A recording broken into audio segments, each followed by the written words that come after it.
Assalamualaikum warahmatullahi wabarakatuh. Kami dari kelompok 1 kelas hukum jaminan B ingin menjelaskan terkait produk hak kekayaan intelektual yang dijadikan objek jaminan utang. Selamat menyaksikan. Guys, kalian tau gak sih pengertian dari haki sama jaminan? Apa tuh, Song? Oke, gue jelasin. Kalau haki atau hak kekayaan intelektual itu merupakan hak eksklusif yang diberikan negara kepada para kreator, inventor, atau pencipta atas temuannya yang mempunyai nilai komersil, baik secara langsung atau melalui pendaftaran dulu. Secara garis besar itu, haki dibagi menjadi dua. Ada hak cipta dan hak kekayaan industri. Kalau hak cipta itu adalah hak eksklusif yang secara otomatis diberikan pada seseorang pembuat karya atas karya-karyanya. Sedangkan hak kekayaan industri adalah hak yang mengatur segala sesuatu milik perindustrian yang terbagi menjadi beberapa jenis. Ada paten, desain industri, rahasia dagang, varietas tanaman, desain tata letak sirkuit terpadu, dan merek. Nah, kalau hak cipta itu tidak perlu didaftarkan. Sedangkan kalau hak kekayaan industri itu harus didaftarkan terlebih dahulu kepada Dirjen HKI, kayak gitu guys. Nah, sedangkan yang dimaksud sama jaminan itu adalah aset atau barang-barang berharga milik pihak peminjam yang dijanjikan kepada pemberi pinjaman sebagai jaminan atas pinjaman yang diterima jika terjadi kemacetan pembayaran hutang oleh pihak peminjam. Nah, terus menurut kalian, bisa nggak sih produk haki dijadiin jaminan hutang? Menurut lo gimana? Gak bisa ya kayaknya.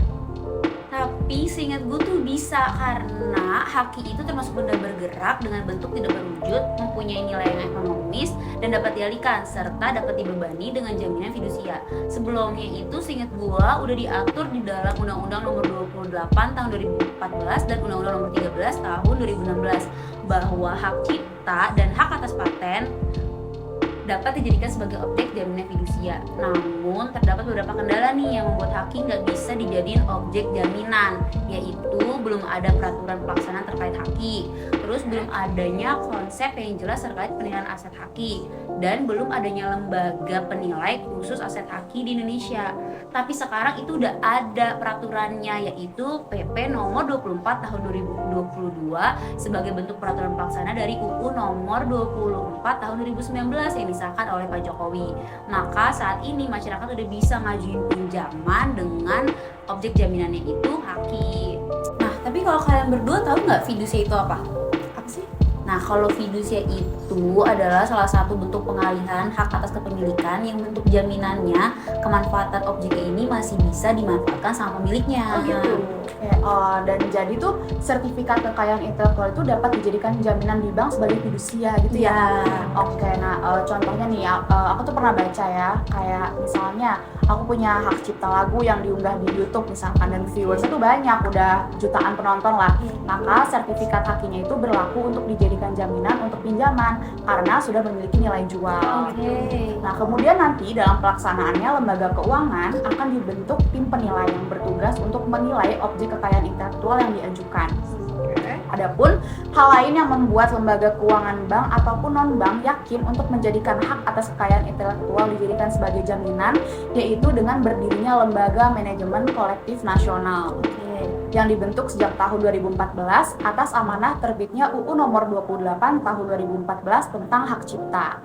Nah, LMKN ini merupakan institusi berbadan hukum nirlaba yang diberi kuasa oleh pencipta, pemegang hak cipta, atau pemilik hak terkait guna mengelola hak ekonominya dalam bentuk menghimpun dan mendistribusikan royalti. Nah, dalam hal ini LMKN bertugas mengumpulkan dan mendistribusikan royalti atas publikasi lagu atau musik oleh pihak manapun kepada para pencipta lagu dan pelaku pertunjukan di bidang musik, di mana royalti dibagikan setiap tahun kepada para pencipta lagu dan juga pelaku pertunjukan, sehingga terdapat catatan reguler setiap tahun mengenai besar royalti yang dibagikan. Nah, dengan menggandeng LMKN ini, lembaga keuangan dapat menggunakan catatan tersebut untuk menilai seberapa besar pinjaman yang dapat diberikan kepada pencipta lagu atau pelaku pertunjukan berdasarkan besar royalti yang diterimanya setiap tahun. Nah, dari penjelasan tadi nih, gimana sih caranya kita mengajukan hak itu sebagai jaminan utang? Ada 4 syarat yang harus dipenuhi oleh pemohon pinjaman. Apa aja itu? Menurut pasal 7 ayat 2 PP nomor 24 tahun 2022, Ya. yang pertama itu proposal pembiayaan. Yang Ya. kedua memiliki usaha ekonomi kreatif. Ya. Yang ketiga memiliki perikatan terkait kekayaan. Yang keempat intelektual produk ekonomi kreatif. Yang maksudnya itu kekayaan intelektual yang dijadikan objek jaminan pembiayaan dilisensikan kepada pihak lain. Oke. Selanjutnya itu memiliki surat pencatatan Ya. atau sertifikat kekayaan intelektual. Contohnya sertifikat merek atau paten. Nah, selanjutnya tuh gimana? Nah, selain itu, guys, Ya.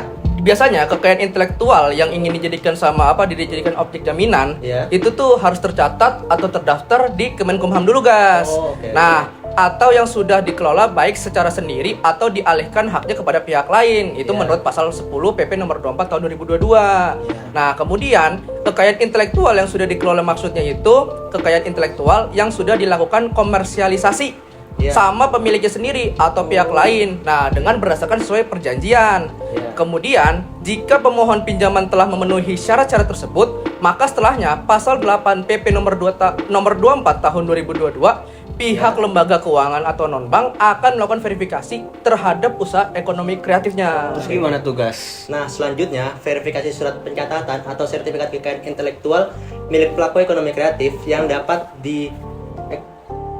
dieksekusi jika terjadi sengketa atau non sengketa.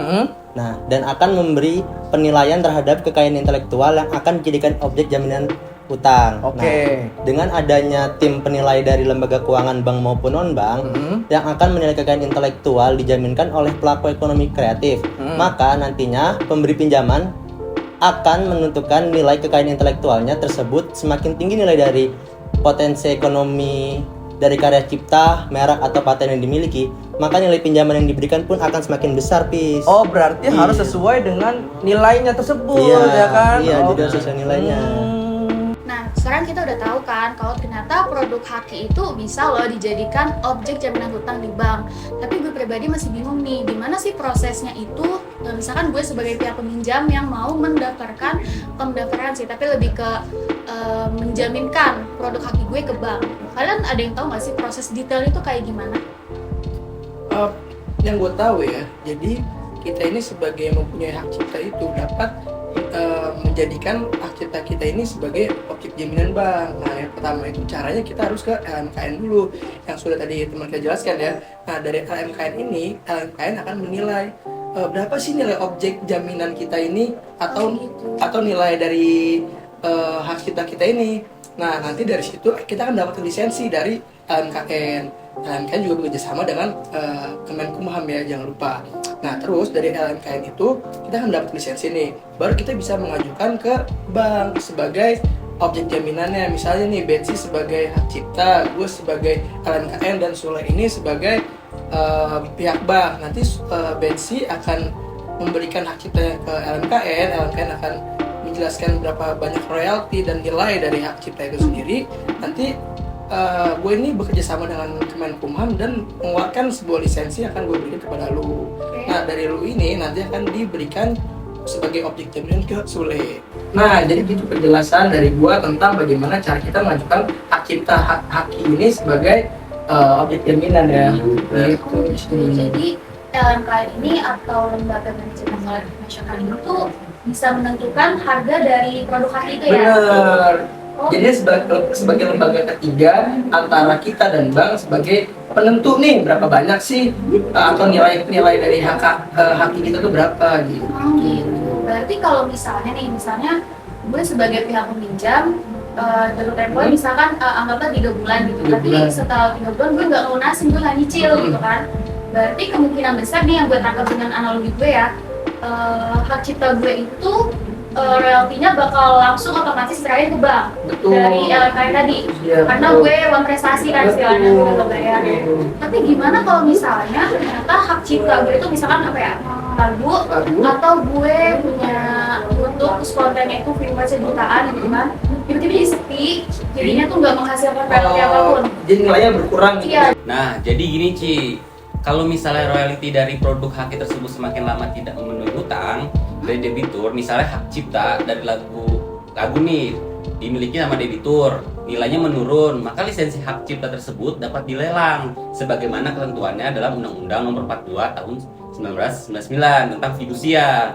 Terus, nah alasannya berlandaskan UU fidusia tersebut karena lisensi hak cipta milik debitur itu dijaminkan ke bank sebagai objek jaminan fidusia, jadi untuk dieksekusi oleh jaminannya oleh kreditur, maka mengikuti tata cara undang-undang fidusia. Oh, balik lagi ke undang-undang fidusia ya. Nah, Karena betul. si hak cipta ini atau produk hak ini dijadikan jaminan ke bank tuh sebagai bentuk fidusia. Iya, Oh, betul. gitu. Oke. Thank you loh informasinya, Iya. Sulaiman dan Herangga. Untuk mengajukan haki sebagai jaminan utang, maka harus memenuhi surat permohonan pinjaman berdasarkan pasal 7 ayat 2 Peraturan Pemerintah nomor 24 tahun 2022. Lalu lembaga keuangan akan turun melakukan verifikasi dan akan menentukan sendiri nilai kekayaan intelektualnya. Jika debitur melakukan perjanjian dengan bank mengenai royalti lewat LMKN, maka saat terjadi wan prestasi, royalti akan diberikan kepada bank sebagai jaminan pelunasan utang.